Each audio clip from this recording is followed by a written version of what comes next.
ছোট ভাই বললো পুরো ঘটনাটা, আপনারা জানতে পারছেন। উনি সাংবাদিক জামান কাকা উনি যে ঘটনাটা প্রচার করছে, ওনার মূল থিম যেটা ছিল যে চাঁদাবাজির ঘটনা, ওই ঘটনা এই জায়গায় ঘটছে, কিন্তু আমরা চাঁদা দেই নাই, কিন্তু ঘটনা এটা ঘটছে। কিন্তু যে যদি কেউ বাধা দিয়ে থাকে, আরিফ কাকা ছিল যিনি দাবি করছে যে করে নাই, উনি এটার ভিতরে জড়িত ছিল। আশেপাশে অনেক লোকই ছিল, তাদের সাথে আমার বেশি কথা হয় নাই। আমার সাথে সরাসরি তর্কে লিপ্ত হয়েছে যে তোমরা এই জায়গায় বালু ফেলতে পারবে না, যদি সমস্ত মালি বিডা এলাকাও যদি মিললে আসো তাও এই জায়গায় বালু ফেলতে পারবে না। আমার হ্যাঁ, আরিফ কাকা বলছে এই জায়গায় এই জায়গায় যদি বালু ফেলি তাহলে আমরা ফেলতে পারবো, অন্য কেউ এই জায়গায় ব্যবসা করতে পারবো না। পরে যখন মিউচুয়ালের মাধ্যমে হইলো যে আচ্ছা ঠিকই একটা বোট বালু আছে, যেই ফালাই দিবে ফালাই দিকে অসুবিধা, আমরা বলছি যে কেউ আনতে পারবো না বোট, তোবাল ভাই একদিনের ভিতরে 2 একদিনের ভিতরে বোট আনতে পারবো, তো তোবাল ভাই দিয়ে দিই কাজটা। তো উনি মঞ্জুদা মসজিদে ছিল বসা, মসজিদের কমিটি সমৃদ্ধ অনেক লোকই ছিল।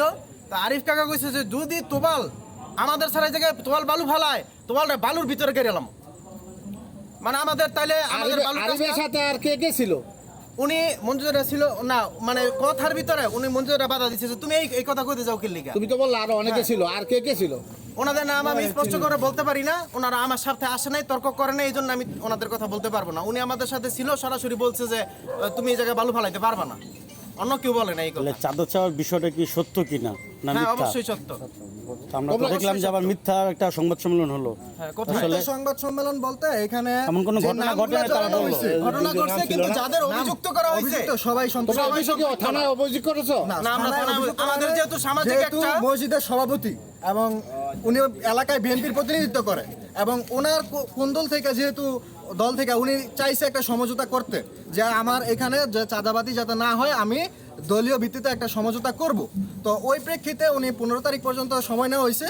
তো বালু বলছে ফালানো হবে, কিন্তু চাঁদা চাওয়া হয়েছিল এবং উনি এটা সমঝোতা করছে নাকি উনি একটা কইরা দিছিল। হ্যাঁ, সমঝোতা করা হয়েছিল। উনি পারতেছিল না, শেষ পর্যন্ত তাদের মানাইতে পারতেছিল না, উনি বাধ্য হইয়া এই কাজটা করতে হয়েছে শেষ পর্যন্ত।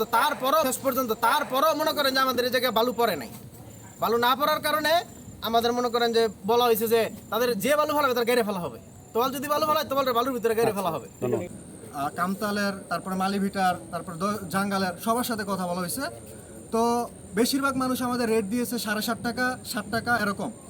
তো আমরা একজনের সাথে কথা বললাম, উনি মসজিদের ব্যাপারে যেহেতু কাজ করবে ওই জন্য কোনো লাভ ছাড়া বলছে যে আমার ডেজার এবং বালুর যে খরচটা ওই হিসেবে আমার 6 টাকা 60 পয়সা রেটে দিতে হবে।